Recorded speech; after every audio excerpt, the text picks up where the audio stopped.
Leaders think differently and act differently, but always has a vision and focus on the results. Today, as part of Leadership Series by Global TV, we bring one such leader for whom thinking differently and acting differently comes quite natural. Renuka Nair, welcome to our discussion on Leadership by Global TV. Thank you. Renuka Nair retired as Chief General Manager of Indian Oil Corporation, responsible for aviation fuel Western region.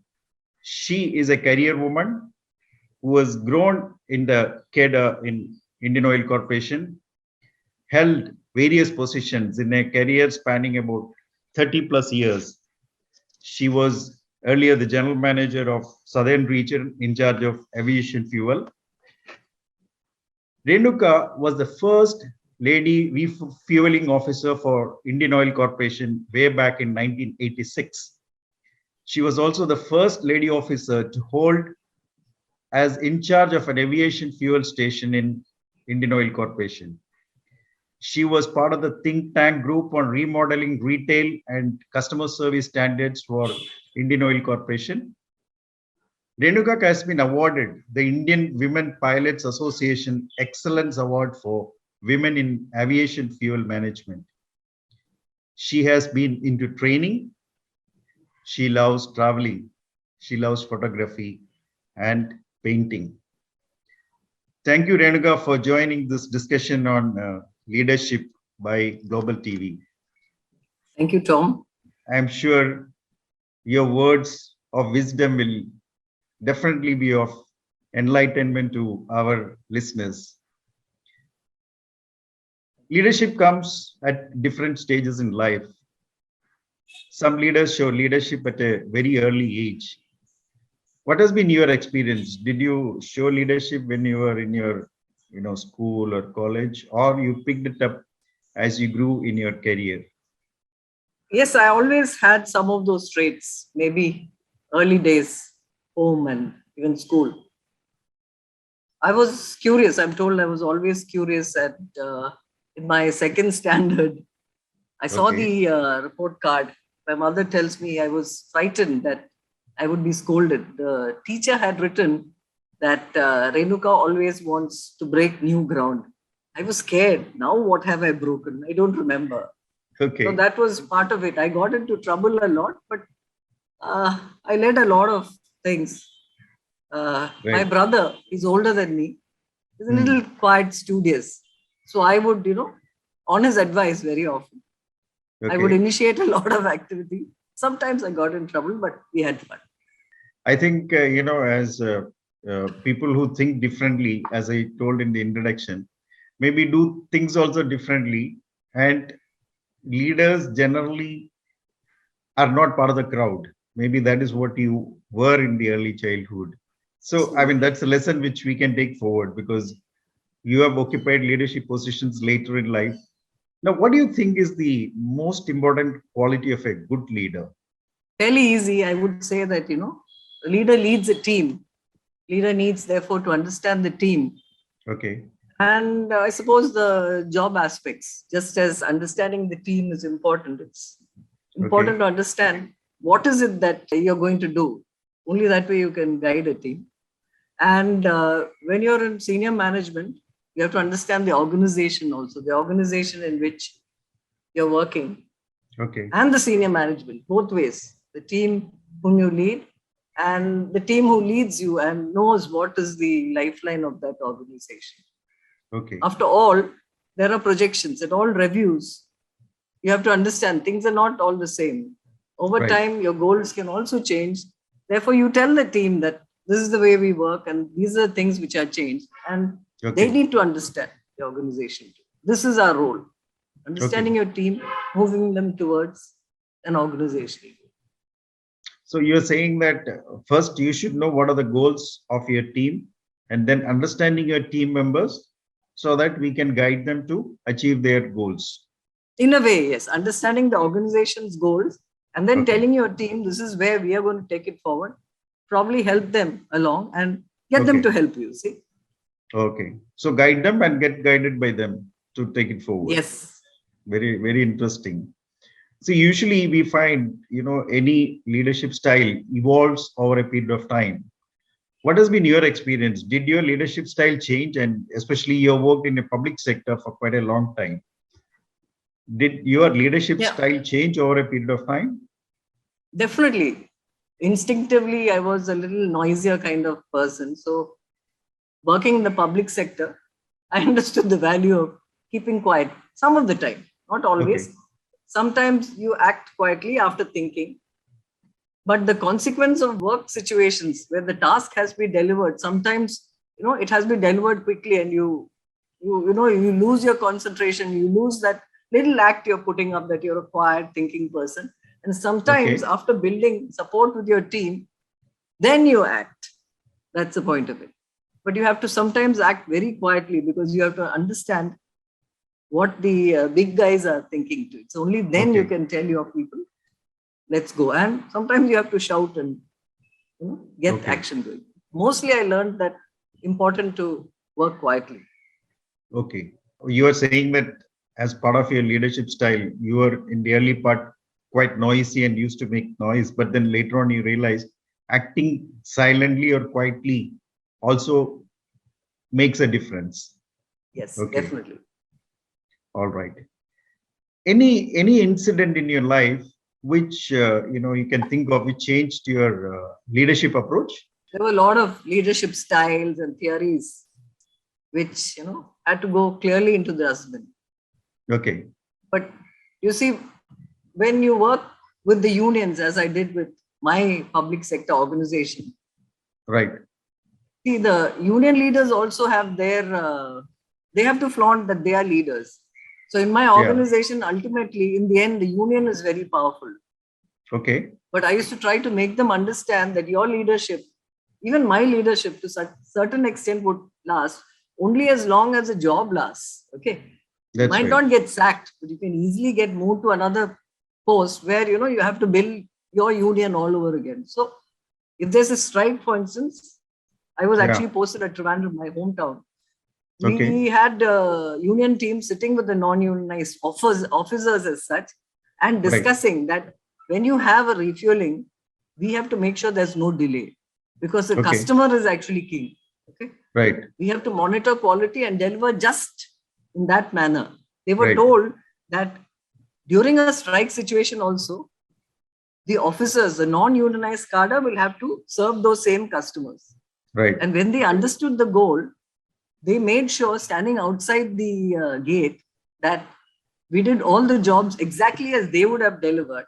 Okay. Okay. And one person even came and helped, quickly ran and came and helped, helping me actually connect a refueler for Okay. topping it up. So that Okay. kind of a situation, they're also careful when they understand the situation. Even strikes can go off, but they have their leadership style. I have my leadership style, and ultimately, customer is king. Right. So which means if we have the right approach, we can even mold the unions to cater to the organization goals, is what you're saying. Yes, while retaining their own, Identity and their own way leadership. of approach Yes, or their leadership position, but we should try to make these people understand the ultimate goal of the organization. That's what you're saying. Now, is there any person in your life who has influenced your leadership style? I mean, anybody you can think of? yeah, there were lots of people. You work with someone, Okay. you feel that this leadership style is good. Some Yeah. person who's very quiet at the same time, he manages so many things Right. in a very quiet and manner which makes which goes with your beliefs. Okay. That is important. Right. Some terminal managers, some general managers who I've worked with, I've seen Okay. that uh, they they work so well, Okay. and at the same time don't always flaunt that they're leaders. That is what has worked in our kind of work situation. Maybe that's where I learned this, working with Okay. the trade unions. Okay. There were people like that. I'm not able to name anyone particularly because there were many of them. In each Okay. location I go, the person Okay. I take over from seemed to be a very smart man. I was worried that I'll be able to manage it. Okay. That sort of thing. So you're saying that if you look around, you will find many leaders whom you can actually follow and maybe learn a few lessons from each one of them. Yeah, so many of them. Right, right. See, as leaders, we come across a lot of challenges. Can you think of any challenge which you faced and how did you overcome that? Dealing with blue collar was always the problem. Each time one moves to a different location, it's a whole Okay. new set of blue collar workers. It's not Right. just the union leaders. They might not have that kind of hold. It's the Yeah. whole group that you need to understand, and languages. See, you go to Chennai, Tamil. Tamil is easier, closer to my Malayalam. I've learned some of it. Right. Then you go to Hyderabad, you don't know Telugu. Okay. But different languages, even working styles. As an airport terminal manager, I came back to Trivandrum and I felt a little out of the, a fish out of the pond, because I had to learn good Malayalam, not just the Malayalam I used to rave and mix with English in college and school. But Right. working in Bangalore, Hyderabad, New Delhi, Mumbai for 20 years, I learned a lot of Hindi, a mixed lot of Hindi. I came back to Trivandrum, I was finding it very difficult. It took me a lot of time. I simply had to succeed in this, which means come back to using Malayalam quite well. Not very Okay. well. They knew I'd come from another place. Then there was another thing, going back to grueling shift duties, actually, after my little son was born. Within a few months, I actually Okay. took some time off, 2 months, 3 months off, because I wasn't fitting into my trousers. Okay. But when I went back, I was straight back on the job and shift duties. Okay. Okay. Within, maybe I have a picture which looks really funny. I'm trying to run at 1:30, putting my shoes on, telling my son, stay put, someone will take care of you. 1:30 So in that was 1:30 in the afternoon or morning? That was in the afternoon. Morning was Okay. 5 a.m. See? Okay. Morning was 5 a.m. because you had to get up and make sure the little chap doesn't wake up. And I had to leave around 5:30. 6 o'clock was our shift. 5:45 I'd be in. I can take over in peace. So that was a very difficult time. And Okay. another difficult time, when my son was in 10th, I quietly moved to Trivandrum, you see. And Okay. I had not realized, my husband and I, Raj and I, had not realized that 9th and 10th in the ICSE is actually a single course. And he had electives which in Trivandrum they did not offer. Oh my So God. he needed a private tutor. And if he have missed his last year in school, it's all my responsibility. I thought home posting. It wasn't like that. Poor chap suffered a lot. Okay. You found this to be very challenging at a personal Disturbing level to phase. adjust to the Yeah. corporate life. But then end of the day, we managed, right? Just about. I find you have got a lot of passions other than your routine work. Like you do a lot of traveling and you are into photography, and off late, I find you are into painting. So is it important for a leader to have any other passion other than our routine work? How important is it?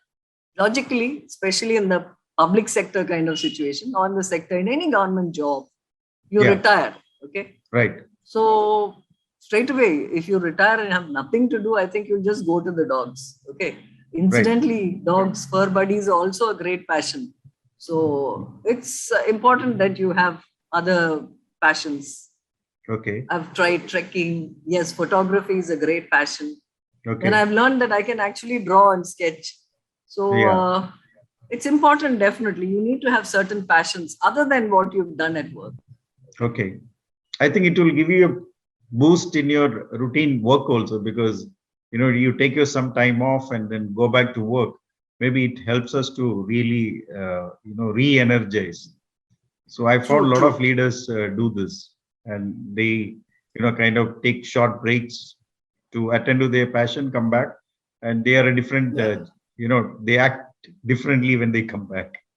So I Yes, think and that's because, Tom, if I may say, when you go out and travel or photography tours, you meet so many people, you make so many new friends. It's not just the people you know at work.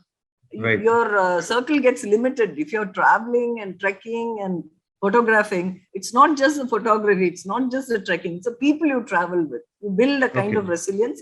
At the same time, you learn more about people, you judge the way people work. And they're Okay. not always in your workspace, not always in your family space. You understand Okay. a lot more about people. You make friends. Okay. I think it's a different angle from which, I have not really thought about. Like when you do traveling or trekking, you also look at other people and come across other people. It's a very different way of looking at your passion. Very nice. Very, very interesting, I would say. No, it's a natural way of things. Right, right. No, the question I wanted to ask, some leaders, they enjoy your leadership journey. Some leaders, I always found they are so tensed. They always put tension across to their group. So, what is your style of leader? You enjoy your leadership style, or kindly get tensed as a leader? No, I enjoyed my role as a leader.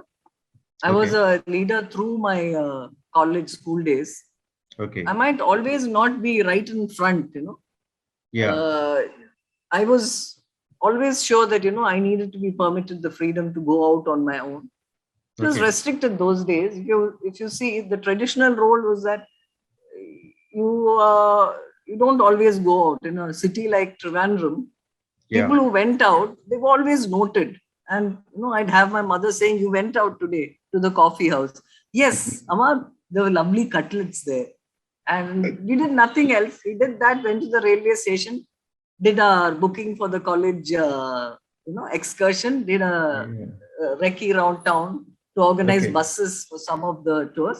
We were not naughty, but we were the ones to go out. Not everyone was allowed to go out from college Okay. to, even to the library, somebody would drop them.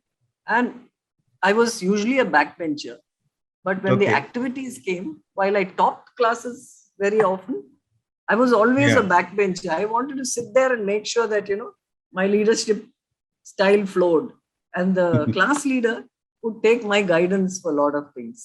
Some of the things I wanted, they didn't have the guts to enforce. But with my Okay. prodding, with the prodding of several of my friends, Yeah. those things would be done. Right. And in the workplace also, I had to be different. I was a woman who was going out and going into aviation refueling. People Right. would wonder, will she be able to manage it? So I made sure when I stepped in there, the Okay. style I project, they did not doubt me. And, I was Okay. always first for the shift. If it's to be delayed also, I didn't mind. I would act as I didn't mind. I'll have an Okay. eye open on what's happening at Right. home, because those days there were no mobile phones, but things were Right. set so that if I'm half an hour late, either way, things would take care of themselves. Okay. So I loved those, leading the capability building assignments. I loved not Okay. just being a trainer, but organizing the training programs, developing So, people to train in my absence. This is what I okay. loved. I knew that I have to build new leaders. Okay. In this context, I wanted to ask you a question. We have seen that you're the first lady refueling aviation officer for Indian Oil Corporation. So, and from there, you have journeyed to become the chief general manager of, aviation refueling station, Western region, and all that. So, as a lady, I mean, what would be the advice to aspiring leaders? Like, is there any stand we need to take, or what is your take on this? No, I think be really honest with oneself. Okay. What is it that you really want? And sometimes you have to think, what is it that you want to be remembered as? Okay. What people remember you as is also in a way, important. Check what is required on the job and make sure that people around you also know what is required on the job. As a leader, if it takes one to lead, there has to Yeah. be a lot of people to follow you also. And it is your duty to find the right niche and train them. Be a mentor. Okay. There are a lot of youngsters who need a leadership. They need to be coached maybe, or they need Okay. just a mentor to move them into the next stage of leadership. I find that a lot of people I've trained today, they are in leadership roles, and I feel proud of it. So that's Okay. important. That you have to not just be a leader, but you have to develop leaders along the way. And that's important. Okay. Not just to be yourself, be honest with yourself, but Okay. lead, train, mentor, coach whatever it takes to build a new generation of leaders. That's what you have to leave for an organization, for community at large. Okay. Very interesting. So you are saying that as a lady officer, you just took the steps what you thought was the right thing to do at the right time and went ahead and did it. So Yeah, I mean, and blended and with the blended with rest the of the organization's requirements. Excellent. Very, very nice. Very nice to put across. So Renuka, one final question which I wanted to ask you is, if you have to give two advices to, aspiring leaders, what would you give them? build your team, Build your team. right? Okay. And be absolutely honest. What is your capability? Come Okay. out and work hard to achieve that. Okay. You can't say things like, it's 6 o'clock in the morning. How do I get there? I'm a lady officer Okay. or a male officer. I'm so young. I can't go Yeah. so early. You'll have to Okay. go right on time each time. Okay. So each time when you get there ahead of time. 6 o'clock actually means 5:50. Okay. Okay. Especially for the ladies. Why do you say especially for the ladies? Because some of us tend to take it easy, that people will be easy on me Okay. because I'm a lady. Okay. So we shouldn't accept that part of it and be straight. You are an officer, you are an officer. That's what you mean. Yeah. Yeah. So don't have in your mind that I am a lady, so I can take things easy. Yeah. That I need to comb my hair extra hard so I can go a little late. No. Okay. Very interesting, Renuka. Very nice discussing with you, and some very interesting thoughts which came across. And thank you so much for your time. And I'm sure this would be useful and will be absorbed by our listeners. Thank you so much. Thank you. Thank you to you and Global TV. Thank you so much.